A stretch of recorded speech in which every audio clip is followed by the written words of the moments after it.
All right, we'll say good morning. Today's daf is Samech Aleph, 61. We are picking up from Samech Amud Beis 60b from Omer Mar. Actually, we have a little bit to do today. So it's 2, 4, 6 lines up from the bottom.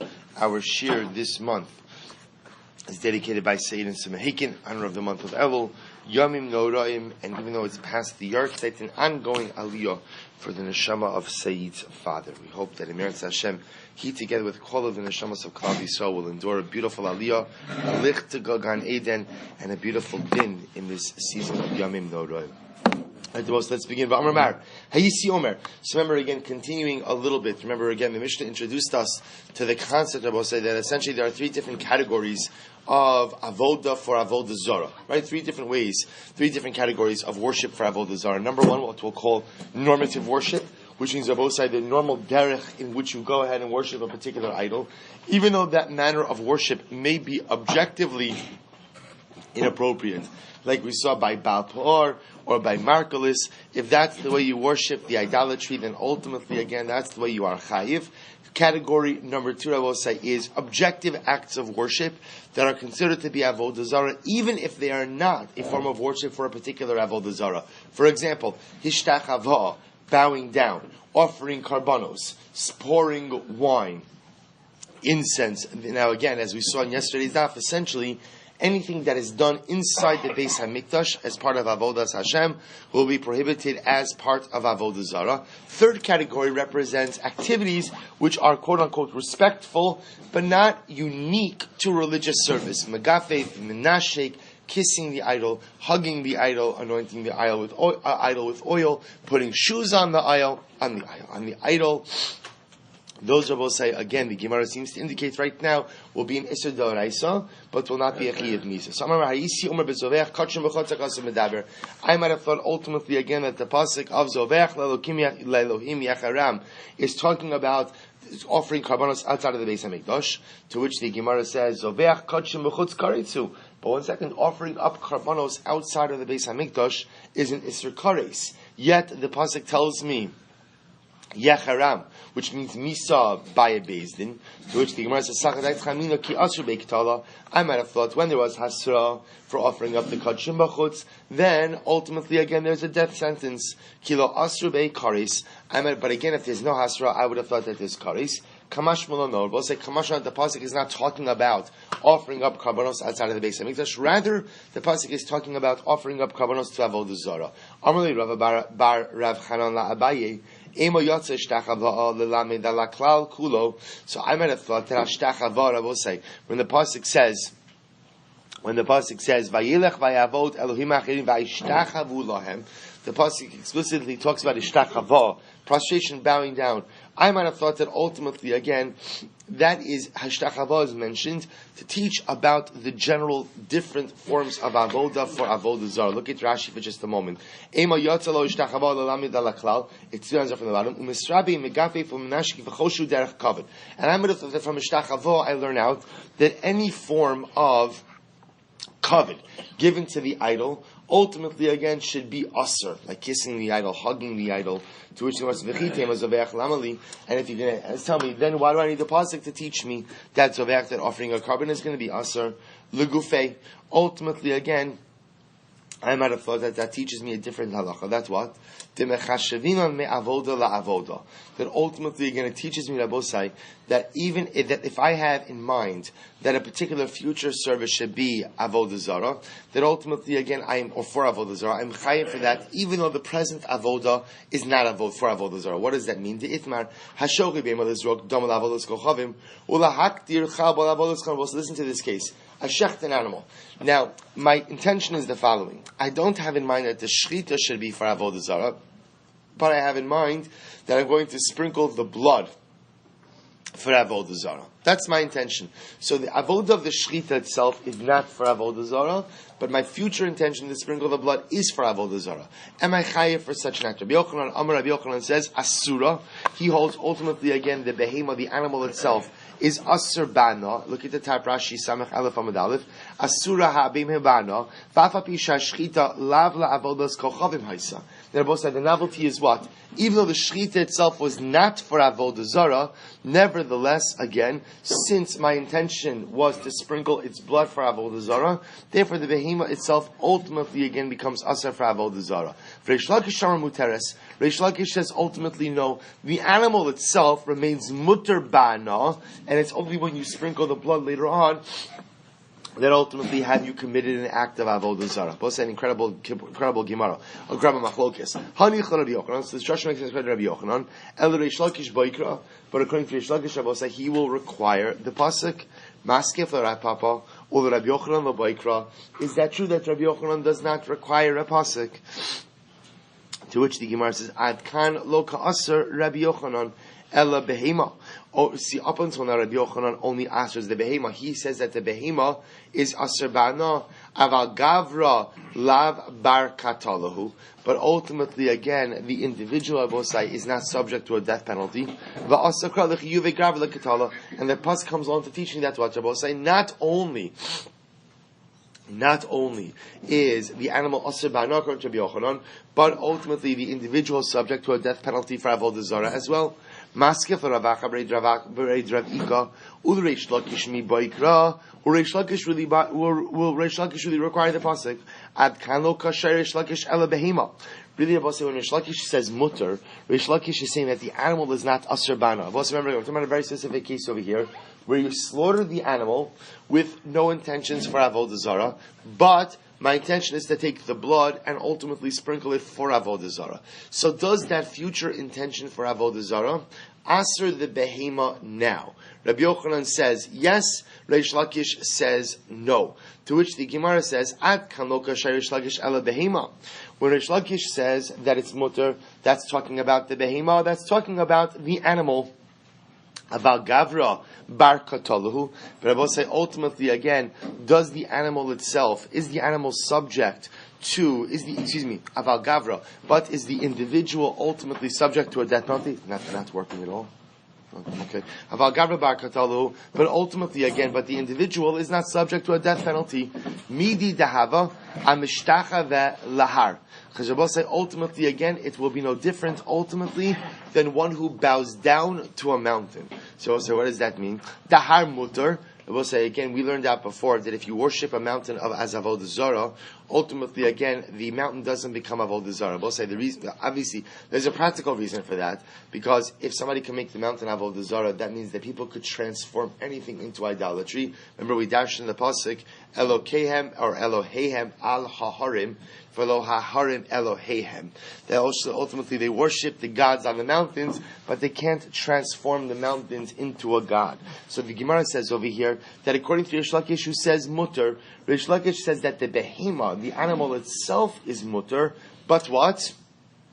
But the individual is subject to Misa, and he learns that out from Mishtach Elahar, that if somebody worships the mountain is mutter, va'ovda b'sayif. But the one who worships the mountain ultimately is what? Is going to be subject to the death penalty of Saif. Amarli Rav Achami Difti the Ravina. So Rav Acham Difti said to Ravina Lamai, Dika Amarli Rava Bar Rav Chanan La Abaye. So that which Rava Bar Rav Chanan said to Abaye, Ema Yotza Hishtachava, Lelamed Al Haklal Kulo. So we'll say, remember again, that which we said before, that Ishtachava ultimately again should come to teach me about what? We'll say that Ishtachava should come to teach me about general avodah. So we'll say, remember again, we had the opinion on the bottom of Amud Beis that said that Ishtachava, when the pasuk comes and singles out prostration, Vayelech vayavod Elohim acherim vayishtachu lahem, the pasuk is coming to go ahead and discuss Ishtachava. So the Gemara says, why is the pasuk singling that out? To which the Gemara answers, maybe it's coming to teach me about all forms of avoda, to teach me that all respectful forms of avoda, like hugging the idol, kissing the idol, are going to be asur as well. Eicha ya'avdu lemeute mai. So we'll say, if that's the case, then the phrase Eicha ya'avdu, what is that coming ultimately again to go ahead and exclude? Because the pasuk says, Upen chidrosh le'eloheihem le'mor Eicha yavdu agoyim ha'iles Elohim ve'eseh kin gam ani. So also, what is that phrase Eicha yavdu, which seems to refer to more generic forms of avoda? What is that referring to? Lemiute mai v'chi tema lemiute apor atzmo lezov apor atzmo lezovchim. Maybe you'll say, what that means is someone who defecates on an idol. Remember again, as much as that is the form of Baal Pa'or, so if somebody does that to a different idol, then what? Then they're not going to be chayiv. To which the Gemara says, no, we already know that. How do we know that? Mishtachavon nafka. We learned that out because the Torah's paradigm for avodah zarah is ishtachava, is prostration. And what do we learn from there? Ma'ishtachava derech kibud. Rabbi said, just like prostration is considered to be a form of kavod, af kol derech kibud. Ultimately, Rabbi said, you're only chayiv for worshipping an idol if you do so in a respectful fashion. Rabbi said, the only time one would be chayiv for defecating on the idol is if that's the form of worship. But to do that to a different idol, which is not the form of worship, Rabbi say, ultimately, again, everyone will agree, is not avodah zarah. Rabbi say, this is interesting. Maybe, again, what the Torah is coming to teach me is to teach you, what if somebody defecates on Markalis? Remember, again, what's Markalis? That's the 3-stone idol. 2 stones on the bottom, 1 stone on top. How do you worship Markalis? You throw stones at it. So watch this, Rabbi say. So the Gemara says, "Sagadai Tamino, Horil Vavod also Bizayonu, Avkol Bizayon." See, Rabbi say, I would have thought the following: the way you worship Markalis is already derech bizayon, meaning it's already a form of degrading worship. Rabbi say to throw stones at an idol and to essentially again knock that, meaning putting down 2 stones and 1 stone on top. That's Markalis. To throw stones at that and deconstruct the idol is a quote unquote a disrespectful form of worship.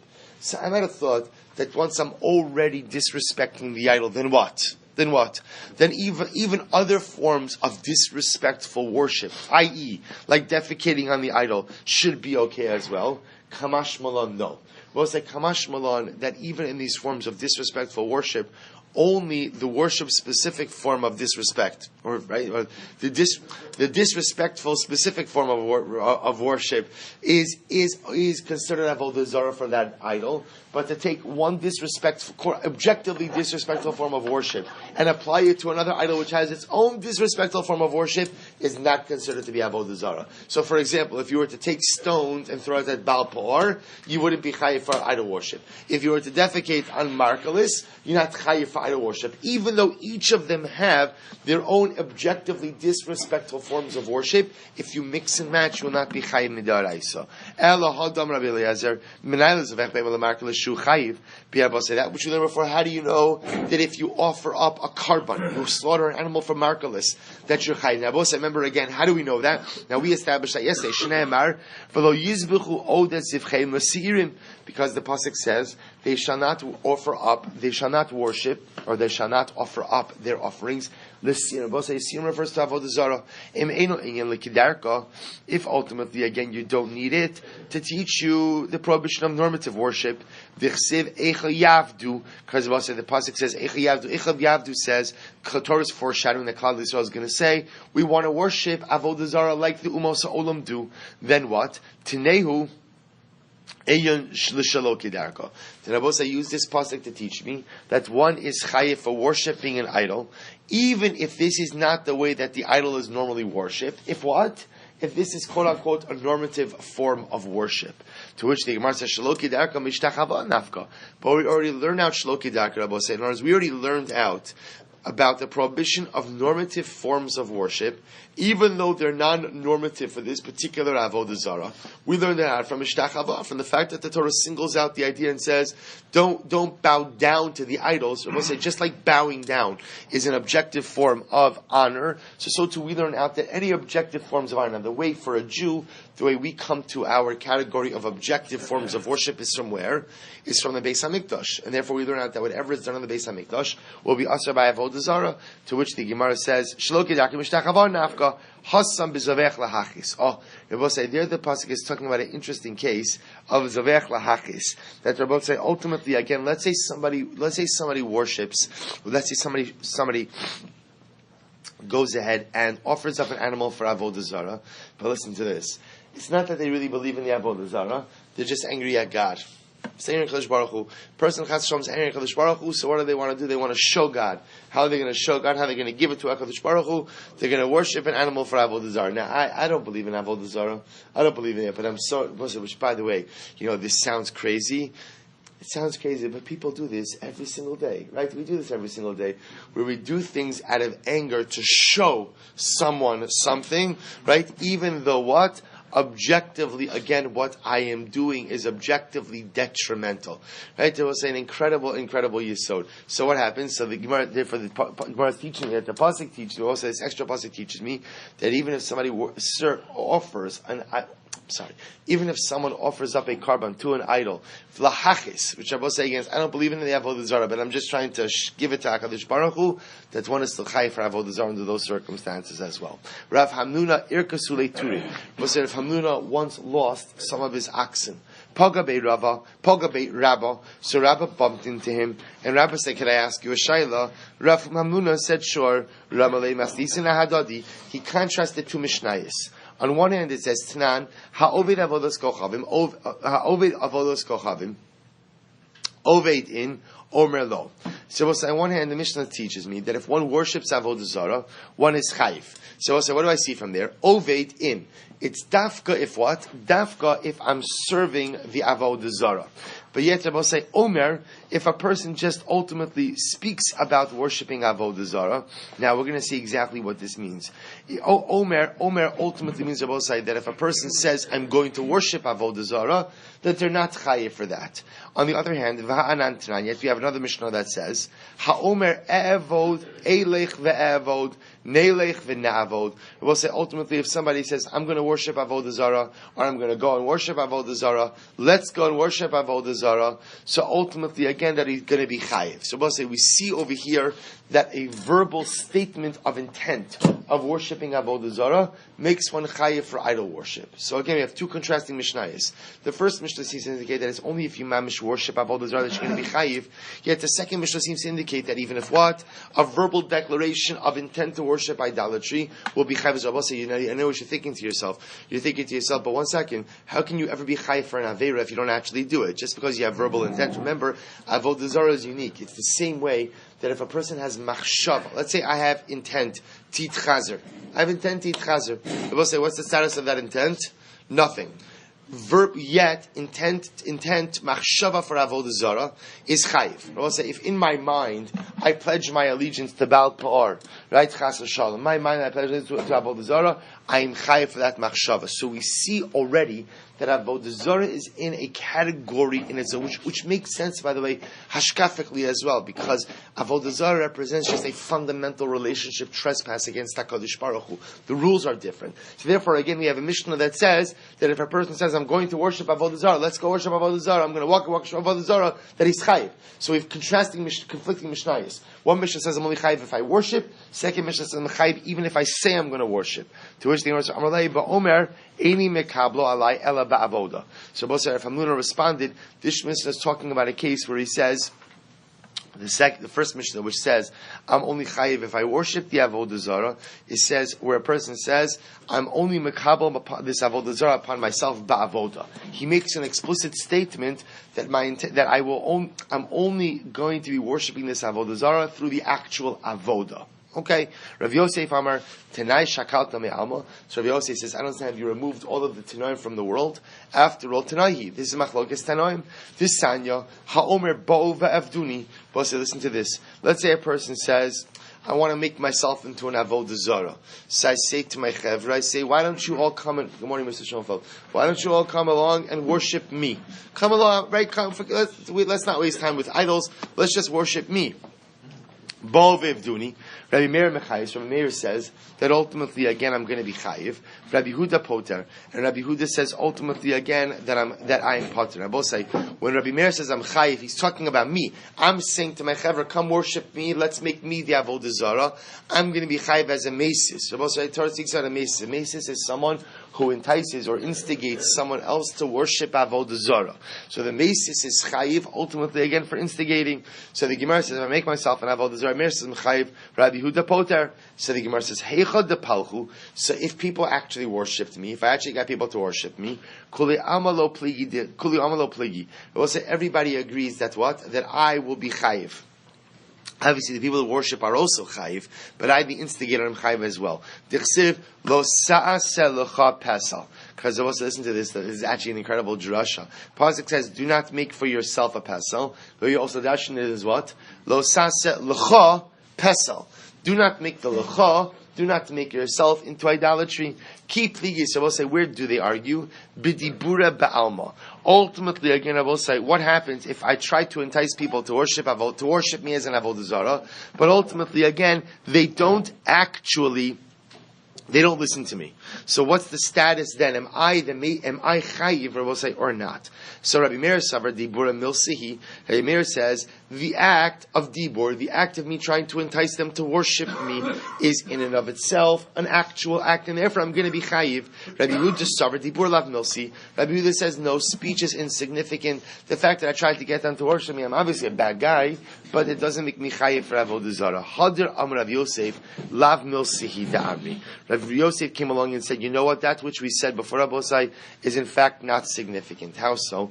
Even Rabbi Yehuda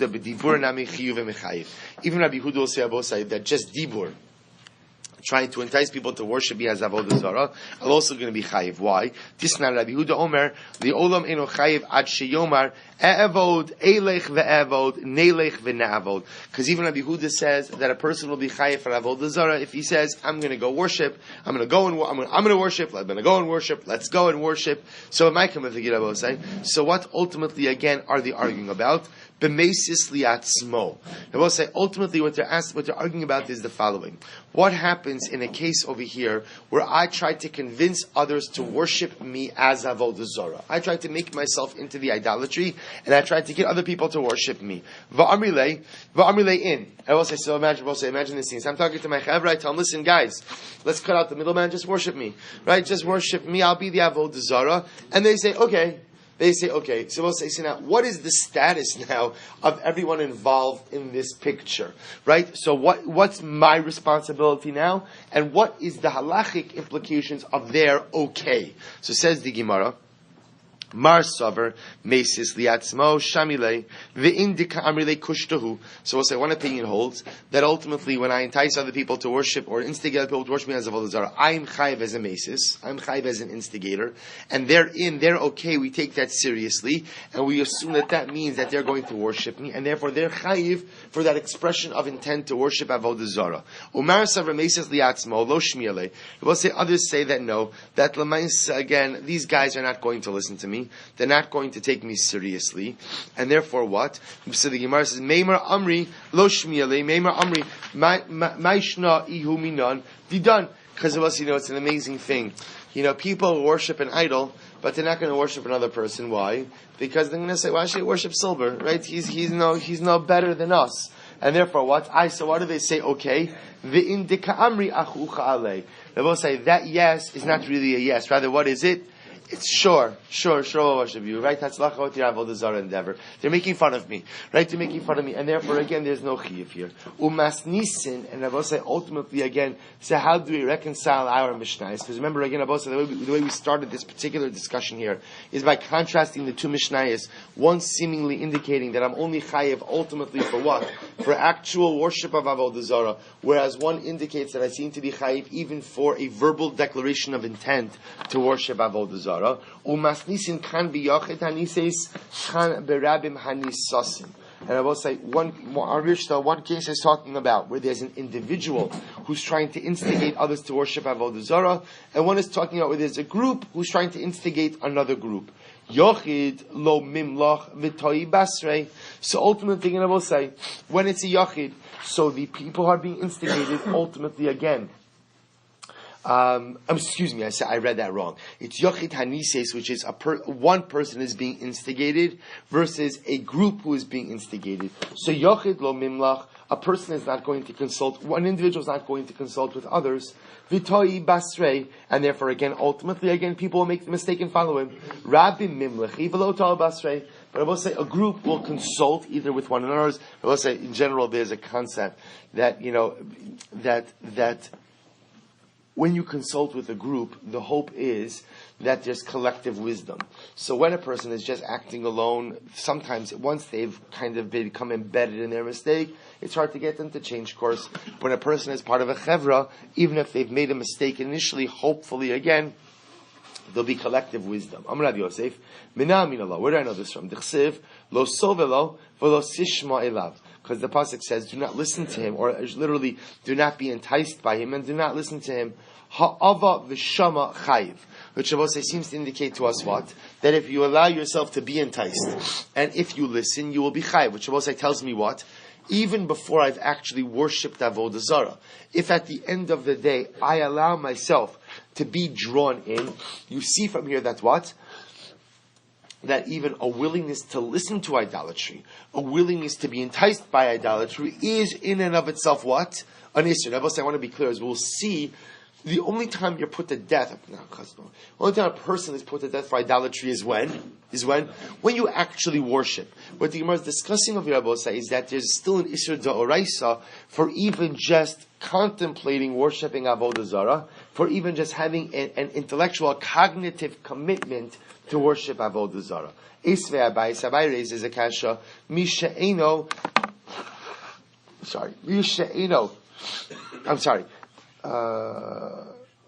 Mishayni, Ben Nises Rabim, Ben Nises Diachar, excuse me.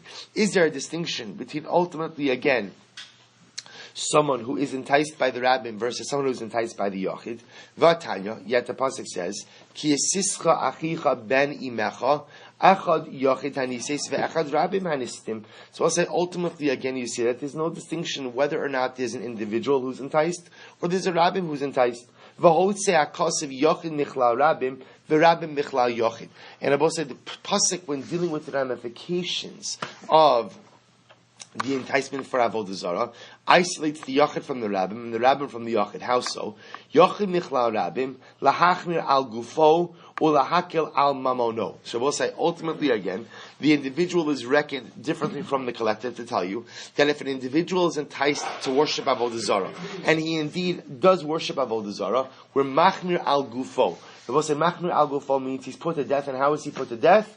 With skila. Right? Because skila is considered to be a more chumradika form of death. V'yet lahakel al mamono. He will say if a person worships Avodah Zarah, so he's enticed to worship Avodah Zarah, so he's put to death by skila, but what happens to his property? His property is left alone. We don't destroy his property. On the flip side, Rabbi Michlal Yochid, the Torah isolates the collective from the individual, lahakel al gufam, to tell you that when they are put to death, how are they put to death? Through sayif, through a sword, which I will say is considered to be a kula. Sayif is considered to be the most kal form of execution. And yet what? Ulahachmir al mamonam. Yet Rabbi say on the flip side, to be machmir ultimately on their money. Because remember again, what happens to the property? Rabbi say, the most classic example ultimately of a rabbin who worships Avodah Zarah is who? Is the Erni Dachos. And what happens to the Erni Dachos? You destroy all the property. Whenever there's a collective who worships Avodah Zarah, although they are given a quote-unquote more lenient form of death, i.e. Sayif, they are given a more machmir sentence in that their property is destroyed. To which the Gemara says, so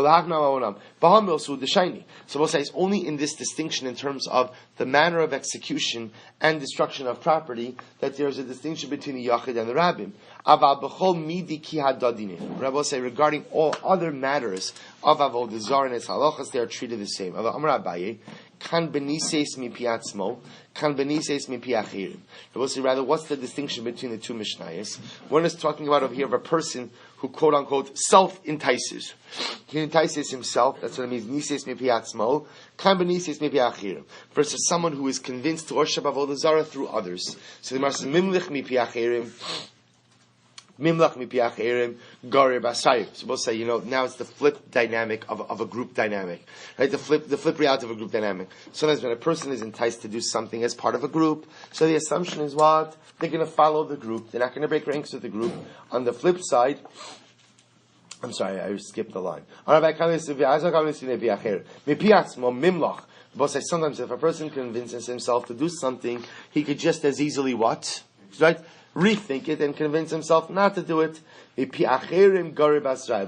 a person is part of a group, so it's hard to break ranks with the group, and chances are he'll just follow that dynamic. Rabbi says, where do I know this dynamic, this distinction between this dynamic? So the Gemara says, do not be enticed by him and do not listen to him. Ha'ava v'shama chayiv. Yeah, we'll say, what do we see? That if you listen and you have the intent to worship Avodah Zarah, that ultimately again you will be chayiv. Rava Amar, Idi v'idi b'nises mipi achir. Rava says both are referring to ultimately one who is enticed to worship Avodah Zarah from others. Had Amar lei, kach ocheles, kach shoseh, kach mativa, kach maria. So hadlo amrle kach ocheles kach shoseh. So also listen to this. So now the Gemara makes another interesting distinction. This other distinction is when I will say what? When he says to the individual, this is how the idol drinks, this is how it does good, this is how it does bad. And I will say that's a case where ultimately once they're already describing the attributes of the idol, where it's clear that a person's intent is ultimately to carry through on the worship. Versus the other case where a person does not speak about the attributes of the idol. In that case, I will say it's possible that it's possible that the person will not carry through on his intentions ultimately to worship. Amar Rava. So Rava says, I will say first, end of the first wide line, Samach Aleph Amud Beis. Mina min Allah. From where do I know this distinction? D'chsev me'elohei ha'emim asher sevivosechem hakrovim eilecha. Mali krovim mali rechokim. I will say, why does the pasuk make reference? Here the Torah is speaking to us ultimately again against the prohibition to worship idolatry. So why does it say ultimately again from the gods of the nations who are around you, who are close to you? What does it matter if the Avodah Zarah is close or the Avodah Zarah is far? It's still going to be aser. Hachi kamalei. This is what it means to say mitivuson shel krovim atalamad mativuson shel rechokim. Rather, I will say what it means is the following: that if you want to learn about Avodah Zarah, pretty much Avodah Zarah is Avodah Zarah is Avodah Zarah. You can learn about the ones that are far away from the attributes of the ones that are close. My love da amrle kach ocheles, kach shoseh, kach mativa, kach maria. We'll say, what does that mean? That means that ultimately, again, the process of beginning to extol the virtues or discuss the virtues of the Avodah Zarah, ultimately, again, is in and of itself the beginning of the process of worship. Shmamina indeed see that this is the case. So I will say, bottom line, what do we come out with over here? So first, I will say just a couple of very important things. Number one, what we ultimately see is that Dibur is lav milsa. So first of all, again, an expression of intent ultimately to worship Avodah Zarah will not make you chayiv for worship. That's number one, how the Rambam paskins. That's important. Even though, again, it's aser, right, any expression of allegiance ultimately to worship Avodah Zarah will be aser. But a verbal expression of intent to worship will not make you chayiv for Isser Avodah Zarah. That's number one. They will say number two, we paskin ultimately, again, mechashvinon la'avoda la'avoda, me'avoda la'avoda, which means I will say, if you have in mind, you're shechting an animal, and you don't have in mind that the shechita should be for Avodah Zarah, but you have in mind that you're going to sprinkle the blood for Avodah Zarah, the fact that you're going to use some part of that animal for Avodah Zarah makes the animal what?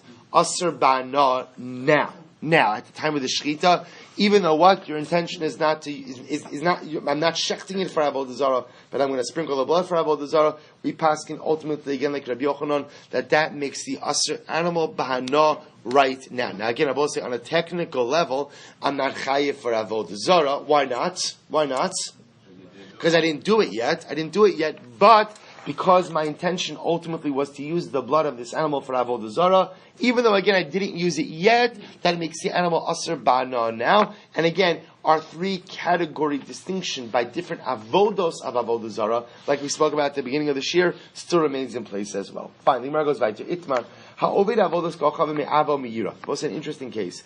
Let's say somebody goes ahead and worships avodah zara me'ava u'me'yira. So what does it mean? In front of love or out of fear? Rashi says, or we'll say it's 5 lines after before Rashi gets wide. Me'ava me'yira me'avas adum u'me'iras anda v'lo chashav v'belibo elokus.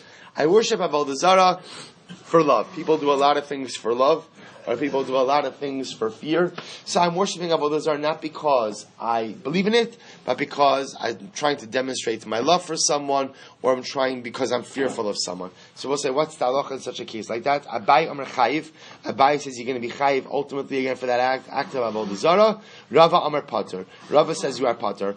Abai Amar Chayiv. Abai says I'm Chayiv. Why? Because I worship. Meaning Abai says worship is worship is worship. Meaning if at the end of the day you worship the avodah zara, then l'maisa again you're going to be Chayiv for that. That your intentions were for love, your intentions were for fear. We don't look at that. You did a ma'isa avodah zara, therefore you're going to be Chayiv. Rava Amar Pater. Ikabli alei belokain ilolo. Rabbi says no. I will say avodah zara is not the act of worship. Avodah zara is the act of accepting upon yourself another deity. If it's clear that you are not worshiping, that you are not accepting this as your deity, whether you're doing this out of love or out of fear, then l'maisa again, what Rabbi says, you are pater. Rabbi says you understand that this Gemara has major implications for us because unfortunately Klal Yisrael throughout the generations has faced this particular nisayon about accepting avodah zara, not really out of ava, but much more out of yira. Does that constitute idolatry or not? So you can see already that the Rambam paskins like Rava, that ultimately again one will be pater for such an act. Now, how this stims ultimately again with the Harig Val Yavar, the fact that avodah zara ultimately again is one of the things for which you need to give your life sooner than worship. So again, Saeed's going to put that on our list for future topics. But again, I will say, but at least we understand why if someone, because I will say again, we have much halachic literature of people who accepted idolatry upon themselves rather than be killed. They accepted it out of yira. And again, much halachic literature dealing with how you go ahead and deal with such an individual within the Jewish community. What you deal with them. Rabbi say, the fact that the Rambam paskins like Rava, that if somebody worships out of fear, that's not considered avodah zara. Because avodah zara means the accepting of real deity. Again, Abba say gives us room to welcome people back into the community as well. Fine, let's go back to Vamra Abaye. Minamino. So I'll say Abaye says the following: from where do I know this concept? So the Gemara says Disnan ha'oved avodas kochavim echad ha'oved. So the Gemara says my love echad ha'oved me'ava umir. So now the Gemara is going to discuss this. So Abaye says, from where do I know that even if you worship out of fear or out of love, you're going to be chayiv? So the Gemara says, this Tana Oved Avodas Kochavim Echad Oved. So the Mishnah says that if one worships avodah zara, my love echad ha'oved mi'ava umir. Now remember again, this is our Mishnah. So how did the Mishnah read? The Mishnah said ha'oved avodas kochavim echad ha'oved. If you worship avodah zara, if you serve the idol. Now why does the Mishnah have to add in that echad ha'oved? What is that teaching me? So the Gemara says my love echad ha'oved mi'ava umiyira. So Abaye says, doesn't that extra oved come to teaching now what Rabbi say? That even if I worship out of ava or out of yira, I'm going to be chayiv. The Rava Amar Lecha Lo. Rava will say, no. Ultimately, again, Kidimetaretz Rabbi Yirmiyah. I will say, remember again, Rava will say, no. The meaning of Oved is as Rabbi Yirmiyah taught us 2 days ago. What did Rabbi Yirmiyah teach us 2 days ago? The Rava will say, Oved means that if you worship Avodah Zarah, if any normative form of worship, normative as defined, as something that is done inside the Beis HaMikdash, even though that is not how this type of idol is worshipped, one will still be chayiv. To which the Sabai tries again. From where do I know that even if you worship out of love or out of av or out of fear, you're going to be chayiv? Tisanya, because we learn lo tishtacha velohem. The pasuk says that what you can't bow down to the idols. So excuse me, lahem iyata mishtachave. I will say ultimately again, you can't bow down to the idols. Aval ata mishtachave la adam kamoscha. But Rabbi says we learn out that's what? That you can go ahead and bow down to someone else. So we'll say Torah says you can't bow down to an idol, but you can bow down to someone else. And I will say now, but Pasha's word over here is a sign of respect. Right? You can't bow down to idols as a sign of respect. but you can bow down to another person as a sign of respect. Yachal afilu ne'avad kihaman. Does that mean, Rabbi said, that you could bow down to another person if he treats himself as an avodah zarah? Haman treated himself as an avodah zarah. He thought he was a god, or treated himself as a god. So I might have thought that you could even bow down to someone like Haman, who treats himself as a deity. Talmud lomar v'lo savdeim. The pasuk says that what? No, you may not serve them. So Rabbi say, what do you see from here?